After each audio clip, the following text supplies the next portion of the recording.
anyway tugenda maaso n'emboozi yaffe. This is a long video, so let me see how much time we have. Yeah, we have 30 minutes. We can really nail it. Njagala tukole synopsis discussion ku mupiira bwe gwali mu 1985 nekyaliwo nabagamba nina wengenda okukuba. I think we can do it today. Kuba mwe abatamanya nti from July the 27th nga bajjeeko bote to technically January the 27th tewali government. There was no government. Kubanga I don't even think the parliament was even meeting. Naye morali y'abantu, remember nze nabagamba bakita shock doctrine. Abantu bali bakyali mu kiri ensisi. People were still filled with that fear. Laba Uncle Patrick bwayingirira ebyomupiira. I think it was like people trying to come up. Who's who? Ani avaayo. Kirina kati nanze bannonda kuba divinity mu senior 6 e Makerere High School nga nkyasoma. Abaana baasituka omulundi ogwo. Omuwala bamutanga Judith Tikegus. Ne bampa appointed. Nga buli omu campaigning, buli omu sujja akubye ebipost akoze ate. If people want something, they'll cry out loud. Cut. Express team mukwano gw'abangi Uncle Patrick agigatta enjoy zonna. Of course, because he was a billionaire. Abantu baba bakwesiga. People, they know you are right, isn't it? Omugagga ye mugezi. Nze okukozesa abantu ebikumi n'ebikumi ebibiri ku myaka gye nali nnina. Nze nalaba ku sente nzitegeera nti people can humble themselves and do things for you. Katu KCC yo eri mu bitaala byayo, the giants bonna babiliyoni abagagga bamuzeeyi baffe bwe bagifuga babidandisali bamayanja nkanji bani bonna, everybody had to support KCC. Villa eyo jo nabagamba ngenda kubawa story ya Villa. We shall come back to Villa properly. Kubanga the rise of Villa Jogo Patrick Kawoya, it is a blueprint from what? From Express.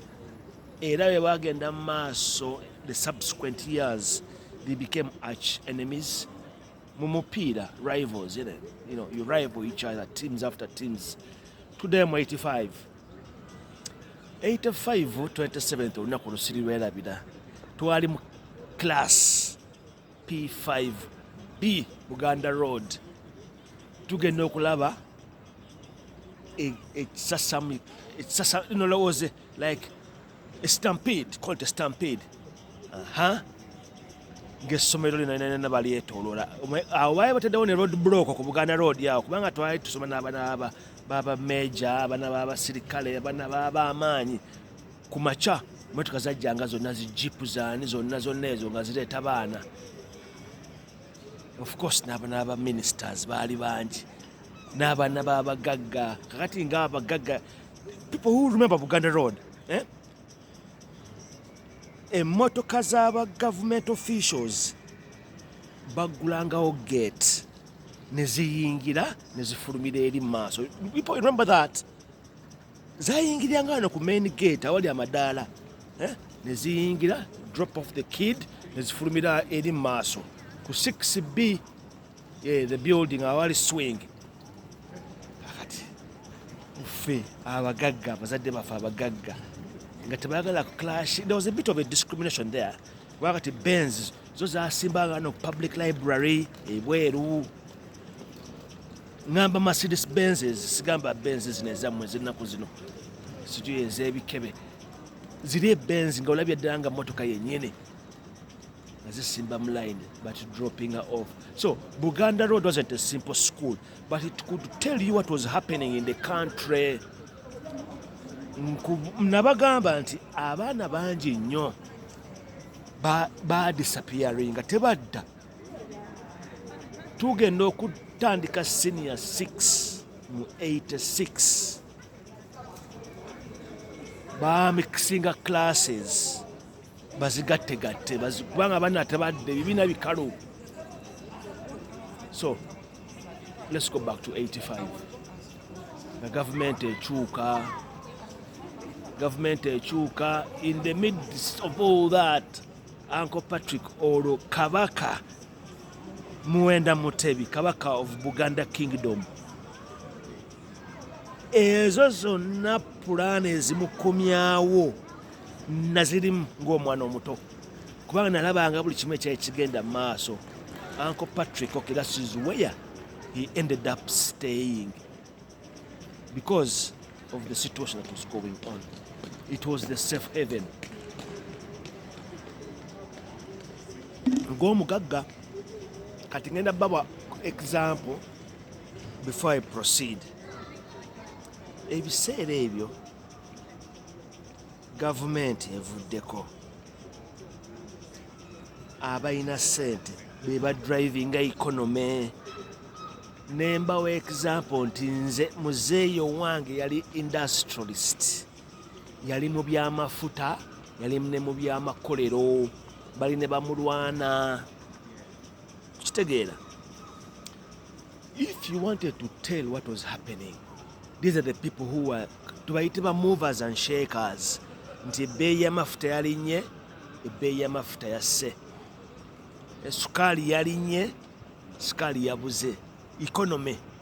Kiraba kati ba Uncle Patrick Kiwanuka bo nga tebali mu service sector, insurance, bali mu banking sector nga ba investors mu bintu ebirala, balina stakes mu bintu bingi nnyo. Kyengenda obbagamba nti bwe kyatuuka ku mupiira gwali mu syndicate. Lwakuba kati you wouldn't imagine what I'm talking about unless you were in the presence of what I'm talking about. Kubanga sente zaatambula. Cash, I'm talking about cash. Baleeta sente waffe. Muzeeyi wange yali accountant mulungi nnyo, era byali asomye bino ebyokubala, auditor and everything. East Buganda Growers Cooperative. Era bye baali very instrumental no mu kuzimba ekizimbe kiri awo mu Kampala, sijja kyogera. Kyali kya Buganda Growers. Nobody even knows this thing. It's a very, very big building. Mu Kampala awo. My dad be baabiremu. They put together the portfolio of money. Ne Menga awo ku lubiri awo, Menga awo waliwo ebizimbe naye kati of course that those are bygones and bygones. Wow, cooperatives tezikyaliwo. Indigenous, because when they became parastatals it was a different ball game. Then they became state under the Uganda Development Corporation. So there's a lot of contradictions in these things. Nayemu 85, it was a win it, take it all. You win it, you take it all. Kegus sabula embozi. Nakati 85 eyo Kabaka akomawo, abantu bateekawo ssente nyingi, abantu ssente baziteeka ku mmeeza. Byenjogerako sibirigamba nti nno gundi leeta kyapa, tigundi leeta kino. Bring your money and put it here. Kati ewaffe ekyebando nabagamba twalina banka awaka, kiyitibwa ekiti. Yali banka kubanga sente baziteekanga mu safe nga kisenge bwe kiti, strong room. It later became my bedroom after when in 87, 88. When the government changed the bakyusa sente. Mujuka nti bakyusa sente mu 87, currency reform, 30% ne 0.2. Bakyusa sente, abantu ne batutema. If you had 1 million, wafuna kasanvu. Yeah, 1 million wafuna kasanvu. Wanzijukira bwe twapakinga sente ezo mu mmotoka. Yes, 87. And that was it. Kakati, with all the situation of things that were happening, Chenabagamba nti come the date of the cup final, 23rd, okay, Express alina okuwangula. Hook or crook? Crook ngamba nti syndicate. Kiraba kubanga ekya Express kyekyali kitambula kakati, the moral abagagga bamaze okukiraba, the billionaires who were supporting KCC, nti either tukizanya kisikiremu abantu ensi etereere. Kakati Uncle Patrick yali matiga. He was caught up in everything and he had to deliver. Ajje London, okiraba agula emijoozi, ashoppinga, akola buli kimu nga bw'obeera ku business trip oba businessman. Awo we nabagambira nti the speculation was nti yakomawo ne kabenzi ki ku nnyonyi. It could have been possible, it could have happened. Kubanga back then ebintu byali birala nnyo. You know, you could charter a plane if you had your money. You could charter a plane, va ku bino eby'ennaku zino nti ate bikyasijui security whatever. You charter the plane, load it up with whatever you want to load it up, and then fly back with your goodies, your good stuff. Uganda yaliwo eti abatategeera byaliwo nti abagagga balina life eyaabwe, the elite class, n'ebintu temunnabitegeera temubimanyi. Mwali mulabyeko gundi eyo oba mwawulira nga South Africa, apartheid. Kati apartheid eri mu bintu bingi nnyo. You know, you create a system of the haves, the have-nots, the who's and who's not. Kiraba ye Uganda ko supermarket nze twakula tuya chocolate bashopping wali ku Jumbo Arcade ne bagamba UPC House awalinga Nile Grill bwasalanga nodda ku Diamond Trust mwalimu arcade omu nayo mulimu amaduuka gaalimu ag'e London. Kiraba, that is the Kampala I remember. Then Christ the King, All Saints, Kampala Club Swimming, Kololo Club Swimming. Ye wawalala. City Bar wansi wano yali bbala y'abazungu. Eyo ebbala abatamanyi history wa City Bar opposite railway wansi awo yali y'abagondi babuwa badachi. Ab'ekirembe mines mumanyi copper bwe twasoma e Kasese. Where is copper produced, whatever? Be baali ba patrons ba City Bar. Awo tewagendangawo muddugavu awo. But when things changed, of course, abalina sente nga yebagendawo. Ye wawalala Nita cinema ebiseera byaffe. Ebiseera bya 80s awo cinema ki yalinga Nita ne Nomani cinema awo. Nga tugendawo okulaba ebifaananyi naye nga it was run by some man. Simujjukira linnya suji n'agigaba. Ebyo biwanvu ebyo ne kati mu 85 Kabaka akomawo naye ebya Kabaka ne bitwala direction endala. Okiraba, do you see the game that was going on, people? Mulaba akazanya kaali kagenda mu maaso. Kabaka yakomawo on the premise that, of course, Uncle Patrick must have been a royalist, a believer in something and willing to put money in it. Kati nganzire bangamba nti muire league Kegusi tuwe ku sente twagala mijozi nemba wa sente. Nti Kegusi twagala kino nemba wa sente. I don't care. Kiraba. Naye siyingira mu bya muiri administration tebinkwatako. I would even run a mile kusembeleza ebyabusoka college muiri. Kiraba. Kubanga there's a lot of tuchita franchise.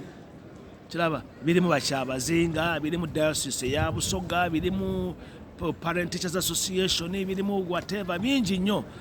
Despite the fact that I have been a keen funder. Naye bankwata mu mkono bangamba Kegusi jangu obeere mu bintu byaffe. Never. Kati awo Uncle Patrick ali mu bya mipiira. Abiyingidde administratively as the chairman. You got me? Kati ayingidde ebya Kabaka. Oba baabimuteeka mu buteesi kubanga muzeeyi wange yali mukwano gwe, but I don't think he could advise him beyond that. Fe Kabaka yali asobola okujja n'abeera ewaffe. He could have. There was no point of him not coming there. Naye muzeeyi wange teyali mu bya Kabaka.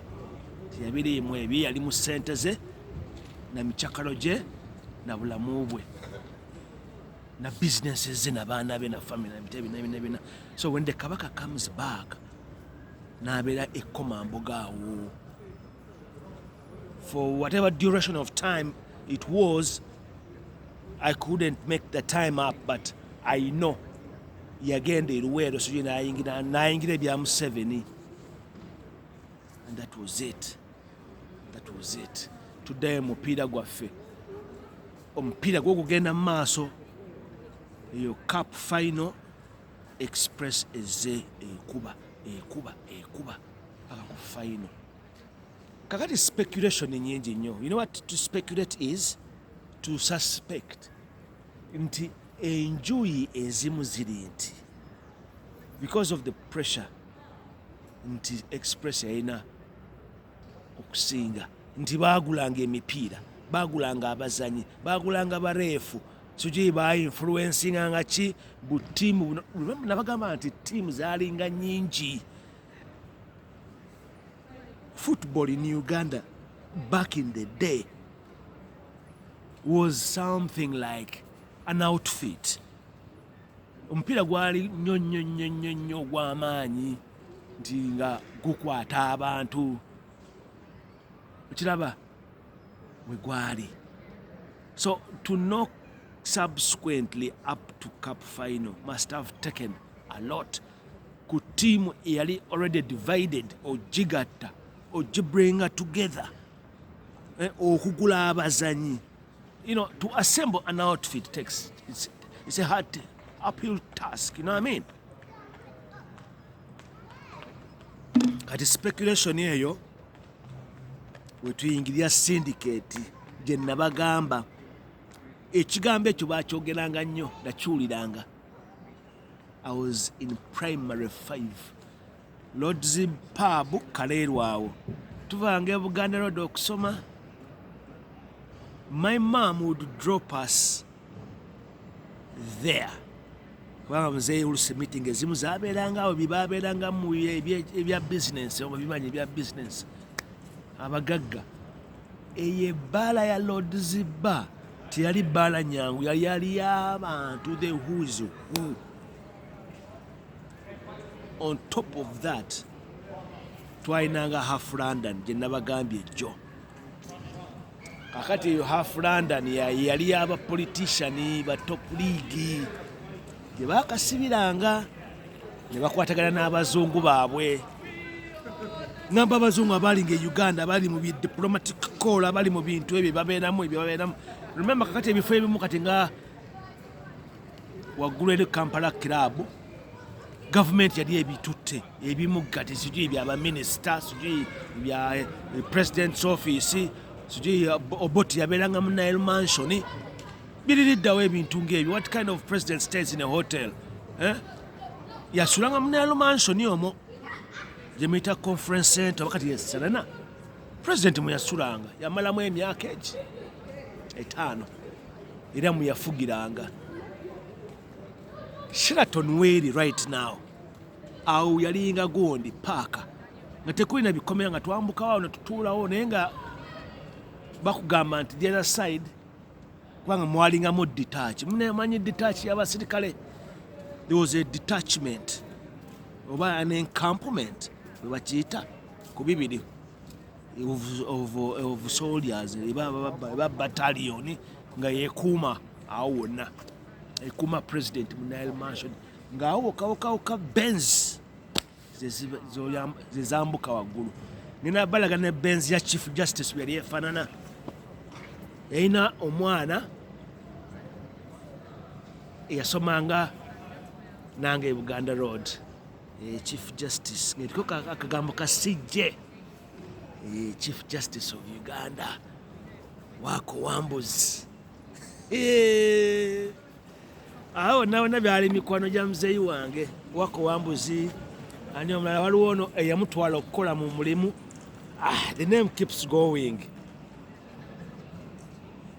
Yawandika n'akatabo State of the Nation.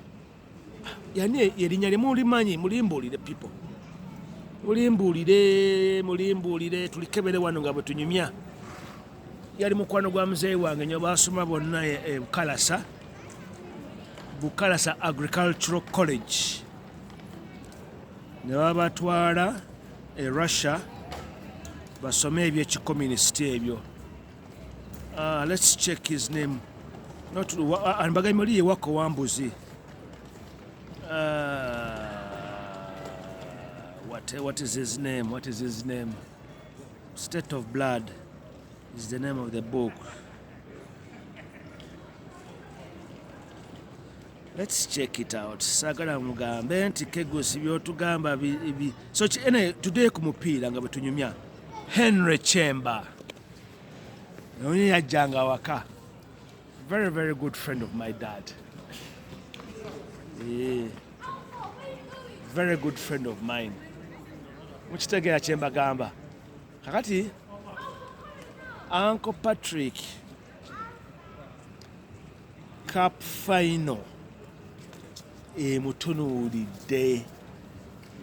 The game was on to deliver. Kakati next week tulifena.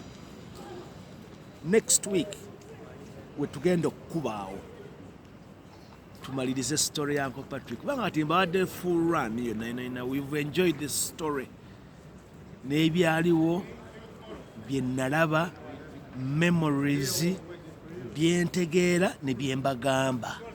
Of course story ebeera ngattirire ogatta kino kiri then you make sense. Are we together, people?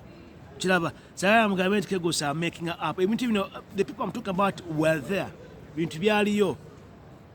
Omupiira gwali mu ssente. Naye nga the whole thing was printed on the state of the nation. Embeera eyaliwo. This is quote unquote in me. Tuddayo mu 1981 general elections zaakaggwa. Paulo Mwanga yajja ewaffe. He was our neighbor ku Mawanda Road, Upper Mawanda Road. Ffe tuziri wano, the next house is Paulo Mwanga's house. Era baazimbanga ewaffe kalina esinga neya Paulo Mwanga obulungi. His house iye ayina ya bbaati. Can you imagine? Uganda bbaati. Nozaya babijjanga mugonde mu stores zagonde. Military stores ne baleeta ne bazimbisa. That's what I can tell you. The situation was like that. Era government byakyuka. Ebizibu byonna byayitamu ng'awakaawe wali eri mukyala we waali. Era nga tugendawo 86, 87, 89 betuyingira Mawanda Road. My dad was falling sick and wanted to stay in the dream house. Yali dream house here Mawanda Road. Very, very splash. Very, very posh. Tunudde across. On top of the hill, tunulidde Kololo the other side. Nga bwe twalabanga ya Uncle Patrick nga tugenzeeyo Komamboga. So kakati omupiira ogwo tuguddire. Abantu abali mu nsi nga Uganda abalina ebyokuluzinga betwandiise abagagga. I can give you some names. Kale waliwo abagagga Afro Motors. Oyo naye ali musajja w'amaanyi nnyo ng'alina emikwano. nnyo. Abo nabo baali bawagizi ba mipiira abo.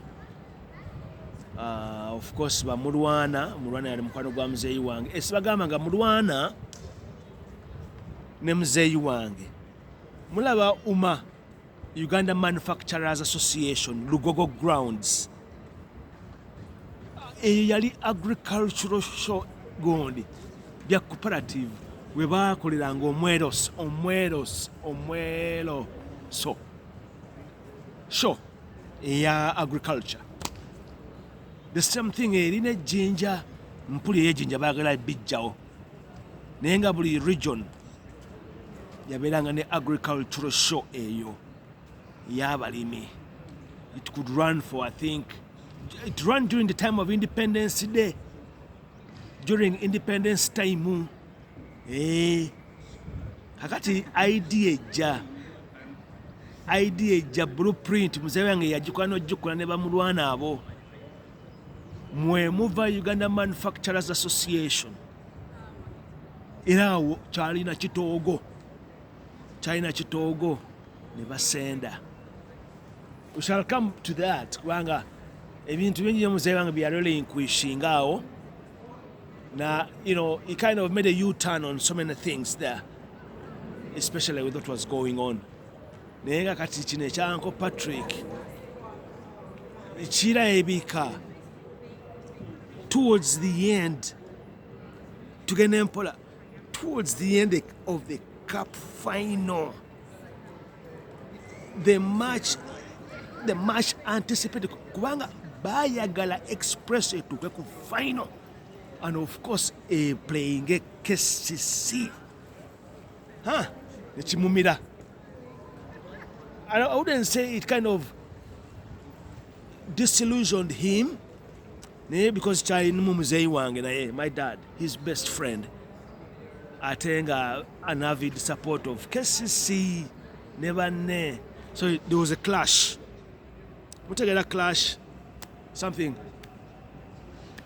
kind of hits you in your face. Kakati ekibadde ekirungi nekifuuka ekibi. Omupiira gwali gubagatta ate gwe gugenda o kind of to create a rift. And how was that going to drive them either together or apart? Kiraba? Eno emboozi story eno tuyinza ogiddayo emirundi ebiri ne tugitegeera bulungi nnyo kubanga erimu mathematics. Kakati syndicate yo kanjibabulye briefly kubanga this is 30 minutes I have given you. Syndicate ey'omupiira nabagamba nti ebala n'eggoolo, ebala n'ani anaasooka okuteeba, ebala n'ani tiimu ki, whatever first. Bibaamu bingi nnyo technicalities because it is betting. You're betting against something. The odds are against me or against you. But Nemtekawo said, ne gufuuka omuzannyo naye tutuuka ku cup final ng'ate ekintu kifuuse kirala. It had become a monster. It kind of turned against them. Kubanga nze bwe ndaba ebifaananyi ebyo ebya final, ndaba it was a political arena now.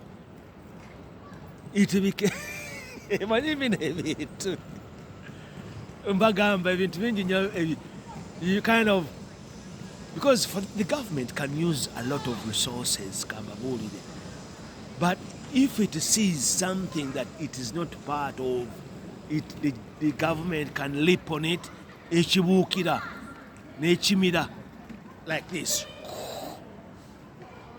So you see dignitaries, you see the who is who, you see the abanene. You know, while we were some auspicious occasion, they invited guests and the who is who. Olaba Minister Beirere. Where were the people of the football fraternity? And it had to deliver a decisive win. Kakati, what we're going to talk about next week is going to break down. We are going to dig deep. Tuchisunsumulemo tulabe. Kubanga na information yao eri exclusive. Nina information ensava. Right, guys.